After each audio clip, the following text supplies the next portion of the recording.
Good afternoon. You are tuned into Ability Matters, a program that covers matters to do with abilities, disabilities, and everything in between. Ability Matters is one of the longest running disability-related programs in the whole wide world. Starting as Headway On Air in 2007, you can now listen to podcasts of previous Ability Matters programs on YouTube and Spotify. Just search for Ability Matters. Ability Matters is brought to you by My Home Living Care, an NDIS registered disability. Good afternoon. This is Ability Matters, and I'm your host, Tony Scott, and I've got to thank Lil for the past 2 hours of her lovely show, My Generation. Sorry, Lil, just keep losing track of it, but yeah, here we go. This is Ability Matters, and I'm going to go for the whole thing right now. Let's, who do we have with us today, Bec? Today we have Ian from Disabled Surfing Association in the South Coast region. How are you today, Ian? Yeah, very good, Bec. Thank you very much for your invitation to talk to all your listeners. No, great to have you along. Yeah, great to have you with us, Ian. And I suppose good morning to everyone out there listening. Good morning, this listeners. morning. This is VOX FM, Illawarra's greatest community radio station. And I suppose, would you like to play a song, or would you like us to jump straight into the interview, Tony? Well, I'd love to play a good couple of songs. We don't have time for it today because we're in an interview, so I'll see what I can do. I'm going to open up this morning's program with Louis Armstrong's "What a Wonderful World" from his self-titled album, "What a Wonderful World." Louis Armstrong at the moment, lovely.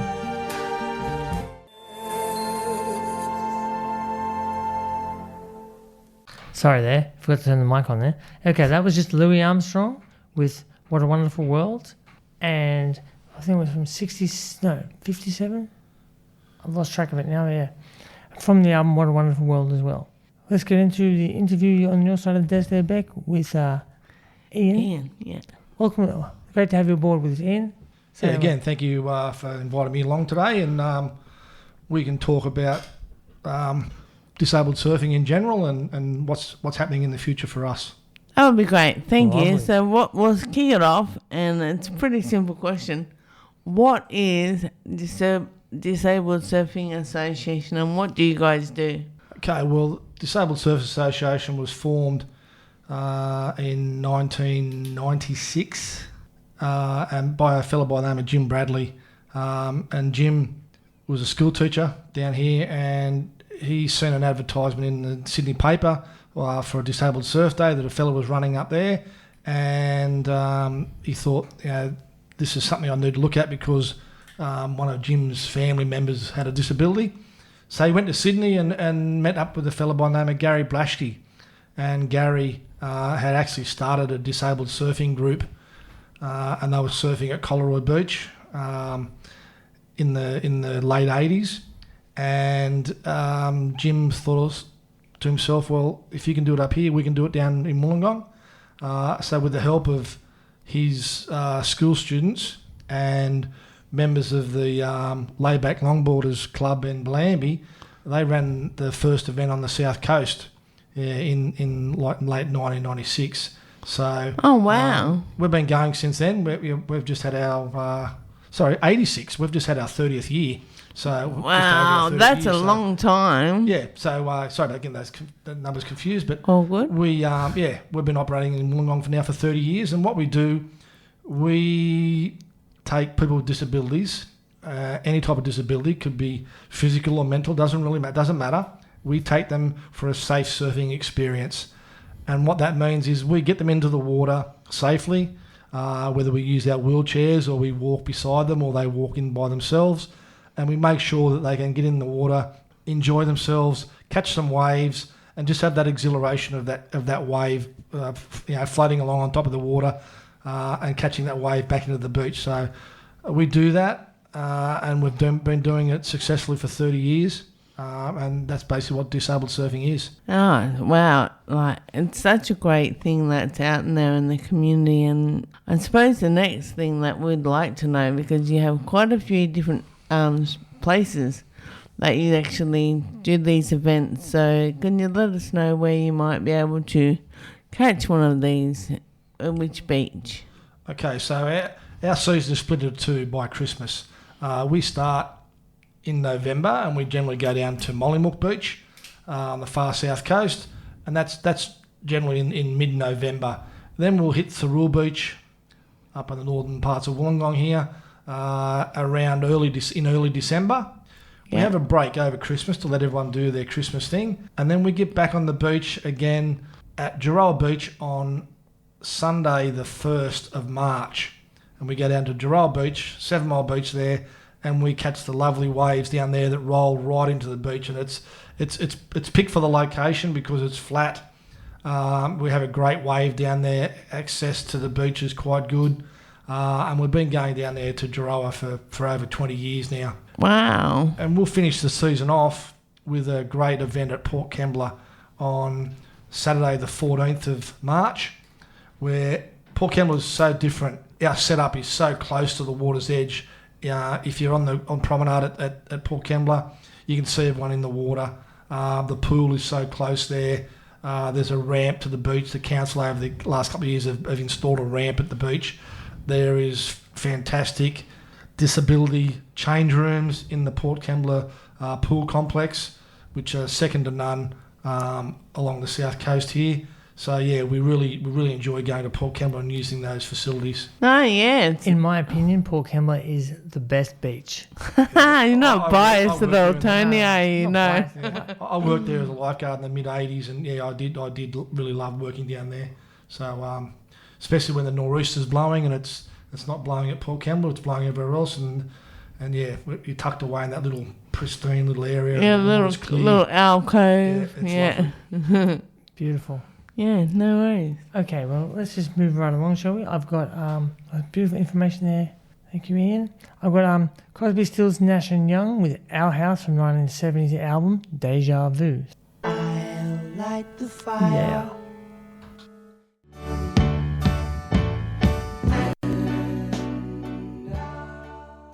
And yes, that was just Our House by Crosby, Stills, Nash and Young. Okay, so let's get right back to the interview between Bec and Ian about disabled surfing, yes? Disabled Surfers Association. Oh, yes, well, involving, yes, yeah. Wonderful. So Ian's actually from the South Coast branch, but we're going to have a bit of a chat about Gary, because you'd mentioned him earlier, and he's the person that kicked it all off. So what made him decide to start this? Well, Gary was a keen surfer before he started disabled surfing, and Gary was in a motorbike accident, and his injuries that he sustained in the accident were basically part of his knee was removed, his kneecap, so he had no kneecap, so really couldn't surf properly. So he just thought, if I got a few mates together, they might be able to come out with me and just sort of look after me while I'm out there and help me up on the board and go from there. And that's basically how it started. He just, I don't know, probably thought bigger than what he was expecting, and now there's 19 branches around Australia and one in New Zealand, one down in Tasmania. We've got about 6 here, or 6 or 7 in New South Wales. There's 3 in Queensland. 2 or 3 in Western Australia. We're all over the place now, so it's got bigger than probably what he ever expected. But it's a great thing, and we're great that he started it, and we're great that I'm thankful that I've been involved in it for however long I've been involved in as well. It's certainly changed my life and the way I look at people in general. Not everyone's even, but everyone should be allowed to do what everyone does when we go to the beach, and that's have a surf, and that's why we do it. Yeah, so I think, having had a go myself, I think it's an excellent community service that is offered there, to have that activity available for people to go out and enjoy. But just touching on Gary and the fact that he's up in Sydney, and that you had mentioned you're going to head up there for a special event. What was that one? Yeah, actually, the day before our Jarrah event, the Sydney branch, or the first branch, opened by Gary. They're celebrating their 40th year. So, we're going up to Collaroy to celebrate 40 years, 40 wow. years of providing a service to the disabled within the community, and providing it with a smile on our face. And it just shows that community spirit's out there, because we can't operate our association without the volunteers. I've said it many, many times before. We could have $1 million in the bank. True. If we don't get people turn up on the day, we don't go in the water. So the equipment that we have have and we own doesn't get used because we can't use it because we haven't got those volunteers. They're so important to the way we run our events. We have a minimum of 6 volunteers per participant in the water. And sometimes we run 6 boards at a time. So that's a minimum. Depending on their disability, we have a couple of people who we might have 30 people with that person when they go into the water. Someone with a quadriplegic on an airbag type of things that we have to breathe for her or whatever when we're in the water. We'll change that up when we get on the beach and we'll work out the numbers then. But the volunteers are extremely important for the way we operate our association. So I wouldn't say it's bums on seats, but it's feet on beach. You need feet on the beach. That's right. And you don't need to surf. You don't need to know how to surf. Sometimes you don't need to get in the water. We have jobs for people, help to sign people in. And Becky, you've been there before. You've been on both sides of yes. the side thing. You've been a participant and you've also been a volunteer at some of our events as well. So, we need people to come down and just ask for a job. Help sign people in, help find their wetsuits or their rash vests, push the wheelchairs down the beach. Come early and help us put the wheelchairs together. Stay back late and help us pull the wheelchairs apart and pack up. It's a big day. We're there generally at 6 o'clock and we don't go in the water till probably 9:30, 9:45, but it takes us that long to put everything together, put our tents up, get everything organised, get our rash vests out. Put our wheelchairs together, make sure all our boards are right. Everything's about safety. It has to be. It's extremely important on that point. But it takes. There's so many jobs there for people. Yes, if they're excited, they want to get in the water. That's fine. That's unreal. Great. But you don't need to come along and get wet if you don't want to. But still come along to help because there are plenty of jobs there for other people as well. Totally. And we'll talk about that, I suppose, when we come back from the song. And I'll let people know a little bit about what I actually did on the beach, not in the water. Lovely, Bec. Okay, good way to encourage a song playing. Okay, next up I've got Greg Kinn Band with the Breakup song from 1981.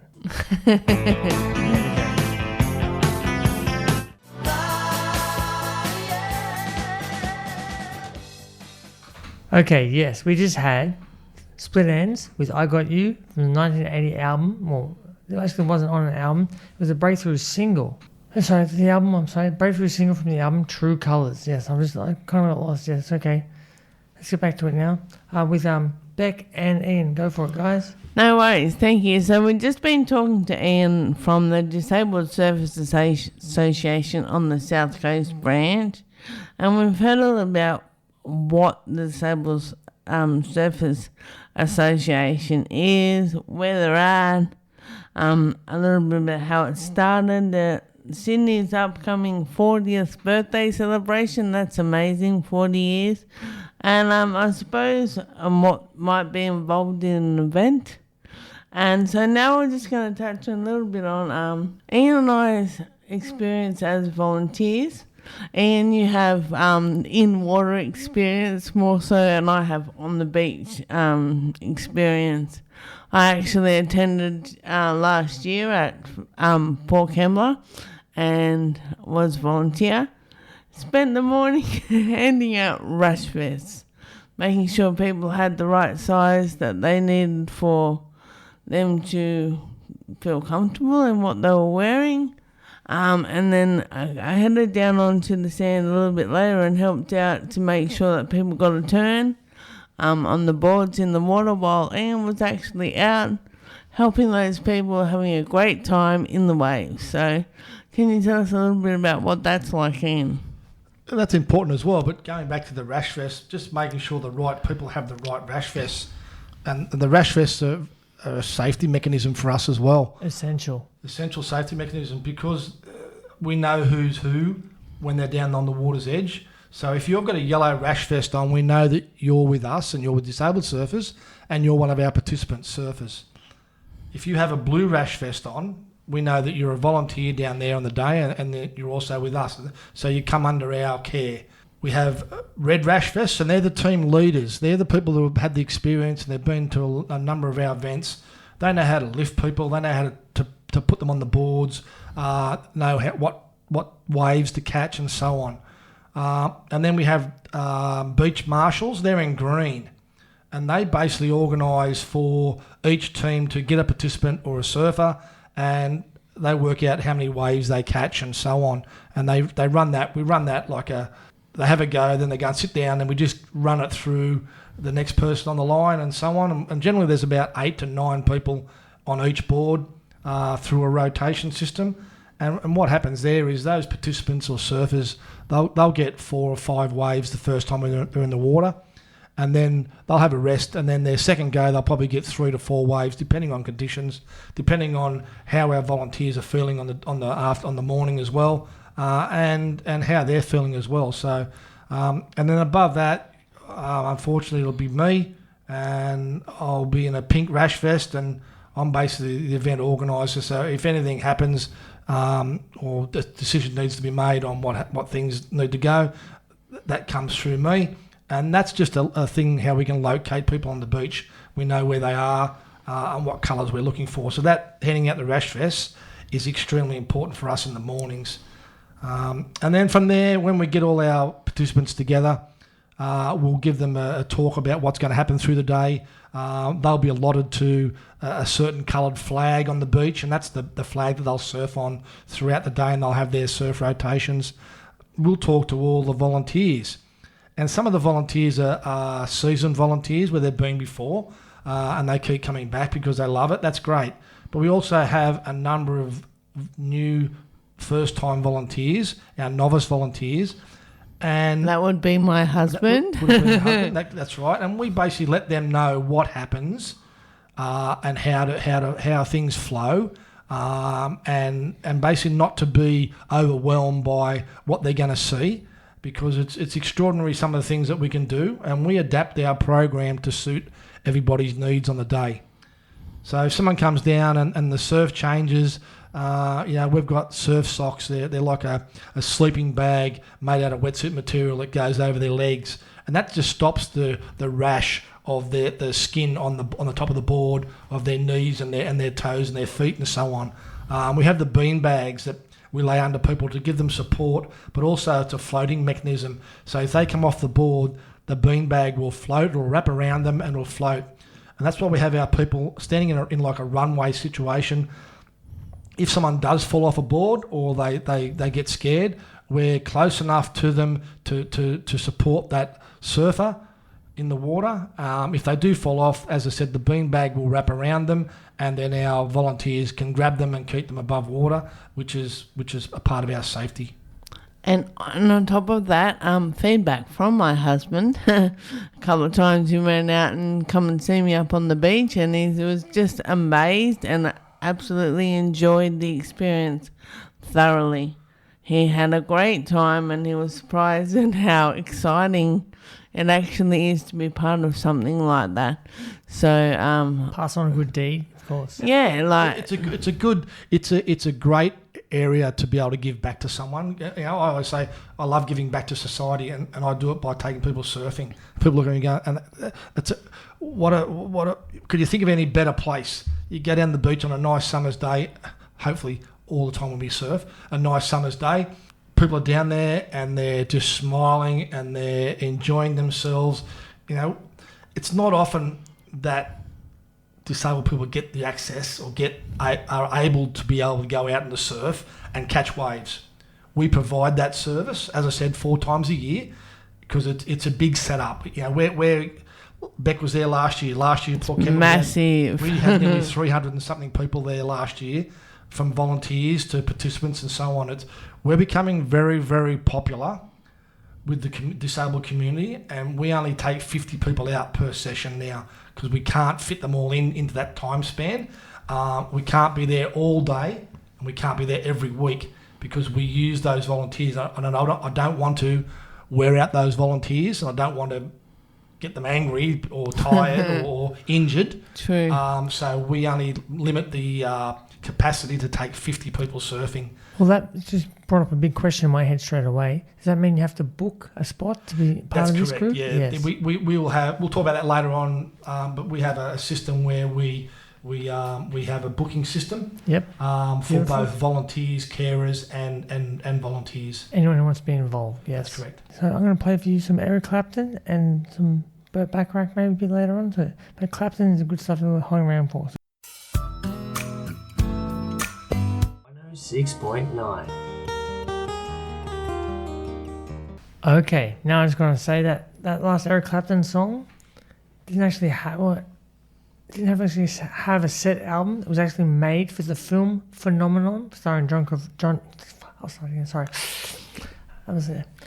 Yeah. It was made for the film Phenomenon, starring John Travolta in 1996. Yeah, it was a great song, changed the world. And now let's get back to the interview between Bec and Ian. Yes, Go thank for you it, very guys. much, Tony. So there was something I thought that we should throw in there, Ian, because the end of the day is actually quite an exciting part of the day. People are spending the whole day in the water and having fun, and family members are watching them have fun and things like that. But then you have a little bit of a presentation, a sausage, sizzle, and all that kind of stuff towards the end of the day. That just makes it wraps it up as a really good event. So let's hear more about that, Ian. Yeah, we're lucky in a way. When we go knocking on people's doors, they generally come to the party and help us out. And we put the word out a number of years ago that we thought that giving each child or each participant a trophy at the end of the day for their achievements, for just coming out and having a go. Attendance trophy. As in the trophy, yeah.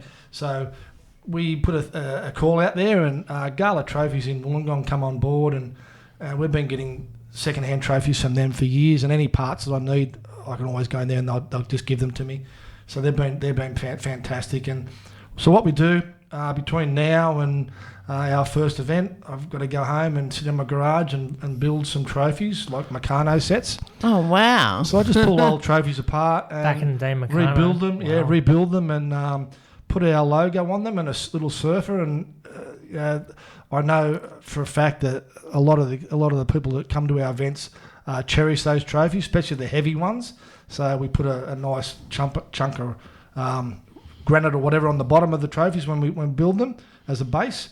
So yeah, they're looked after and they're sought after. And also the Bunnings sausage sandwich. You know, we can't forget the people from Bunnings for coming along and providing that service for us free of charge. So they'll provide the sausage sandwiches and the drinks at our events as well. So big cheer out to those guys for helping us out as well. So and you don't realise that what you do, how you can change someone's life forever. And we talked about trophies before.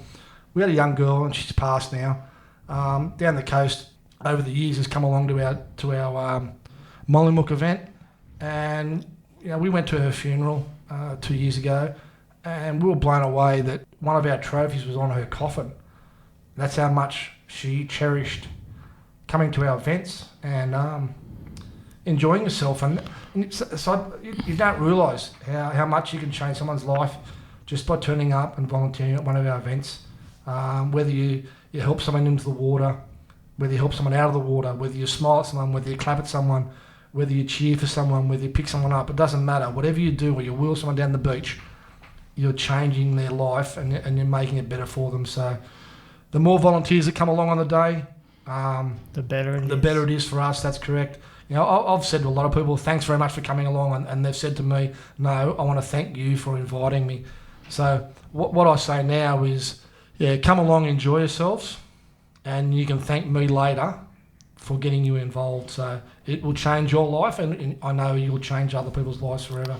Yes, well, it's a bit delayed, but yes, thank you very much, Ian, and allowing me that opportunity, and my husband, that opportunity to come be involved with what you guys do, because it's such an amazing experience to be not just in the water, on the beach. It's amazing from all different angles. To be the helping hand and enjoy what the beach can provide. That's correct. It's for a person with disability with minimal carers, it's very hard for them to go out on the beach. It's very hard for them to get access to the wheelchair The wheelchairs are out there, mind you. I know that our local council have got a number of wheelchairs stationed along our coastline.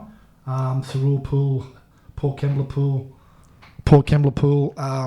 There are a number of areas there that they have wheelchairs available. North Beach, you can ring up. That type of stuff is getting better, but if they come to one of our events, everything's there for them that they need on the day, and all their needs are met by what our volunteers can provide, and our knowledge, our surf knowledge that we've gained over the years. We're 30 years old as well, so it's taken 30 years to get what we've got now, and I think that's why we're so popular.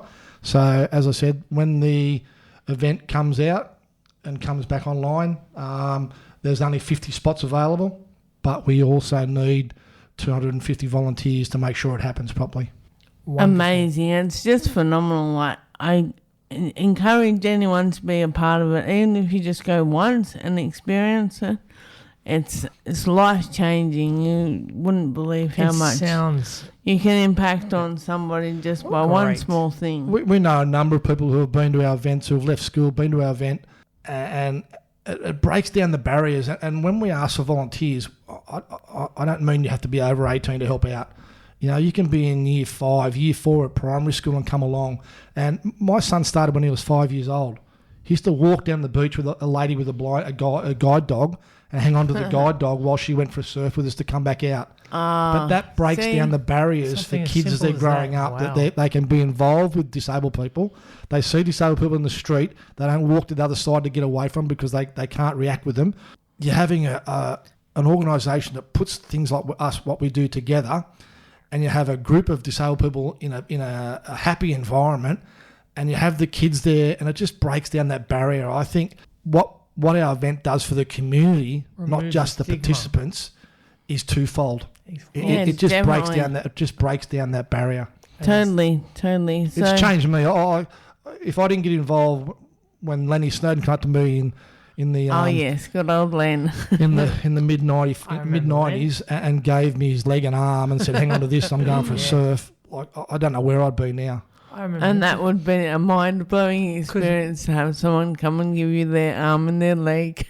I know. And you just don't know how to react to that, I suppose. I was just thinking back, I don't think you were here at the time when we interviewed Len himself. Yeah, I was here, yes. Yeah, I'm losing track. No, all good, Len's done some amazing things. Incredible, yes. He's still a friend of mine to this day, and he'll be up there in Sydney celebrating the 40 years of disabled surfing as well. Awesome. Len, I've been lucky enough to gain life membership of the association. Wow. Over the years that I've been involved as well, and there are a number of our committee in Wollongong have also been nominated or been given life membership. Some of the people have been there longer than I have. I've been there just on 30 years, but people have been there from the start when we first started with Jim Bradley, and they just keep turning up year after year because they love doing what they do and they love being in our organisation and being associated with what we do. Awesome. So I'll get you to just run through and give us some of your upcoming events, because I know you've got something on. And right before that, I'm sorry, I just want to remind the listeners out there that this Len we keep talking about, he was a gentleman who had an accident in the steelworks. He did. He run over by a train in the steelworks. Yes, that's right. And he lost his arm and his leg. Left arm and left leg. Yeah, that's right. Oh, yes. left side, yeah. But he was telling us the story of how well, even though he was missing...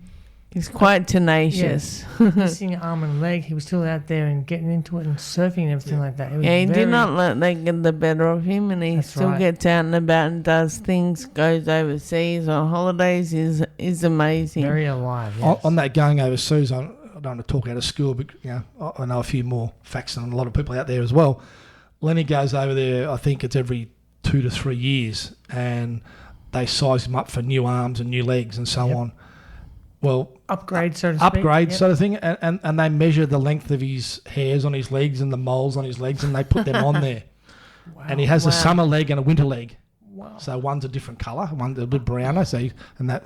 But also, as you probably know, over the last, say, 10 years, trends in society have changed, and you do see people with tattoos. Yes. Yes. So now Len has tattoos on his leg of his grandchildren, the names of his grandchildren. Yes. So, on the outside of his legs. On the fake leg. On the you're talking fake about? leg, Yes, that's yes. correct. Yeah. So when he Wow. gets out of bed in the morning, he can put one leg on, and one grandchild's on That's there, and then the other. amazing. So Awesome. he's a phenomenal fellow. I love him to bits. Yeah. And if it wasn't for Lenny, I wouldn't have been involved in No. this association, and Yeah. it's brought me so much happiness, and just happy to use my skills and help out wherever I can, and organise this association. But again, it comes back to the volunteers. If we don't get those volunteers, you don't hear about us. We Get won't operate. involved. And on that note, this is how you can get involved. So we've got 2 events coming up. Both of those will be in March, but I'll let you talk a bit more about those, Ian. Okay, so the first one is Sunday the 1st of March, and that's at Giroa's 7 Mile Beach. If you want to go online to a page called humanitix.com.au, on the 1st of February, that event will be online, ready to go. So if you want to book a ticket as a participant, I wouldn't leave it too long, but a day after the 1st, the 2nd, get on there and book your ticket. So if you just type in to the Humanitix page 7 Mile Beach or disabled surfing or the 1st of March, that type of stuff, our page should come up, and then you should be able to just book your ticket. There'll be a link set up somewhere as well on that as well. So that's the 1st of March. 2 weeks later, on Saturday the 14th, tickets are free. Everything's free. Free, of course. This whole organisation, everything's free. So that's why we're so popular Oh, for so what it's we more do. just for It's for numbers. Yeah. It's for our insurance that we know how many's coming. Because if we get 50 participants, we do a big run of talking to people, radio stations and so on, to get people to come and volunteer. We do a big push for extra volunteers to make sure it runs smoothly. Lovely. So that's the 14th of Saturday, the 14th of March, and that's at Port Kembla Beach, and that finishes off for the year. So that'll be our 4 for the season. And generally, Port Kembla Beach, as I said before, it's a lovely beach, great location, easy access, good facilities, and we're expecting a big crowd. Oh, yes. So it's all, and so can't tell people enough how inspirational it is to be a volunteer at one of these. So you can get onto Humanitix, whether you're wanting to volunteer, if you're a carer that has a person that... That's correct, yeah. Those tickets are there. As I said, it's all just to click the button.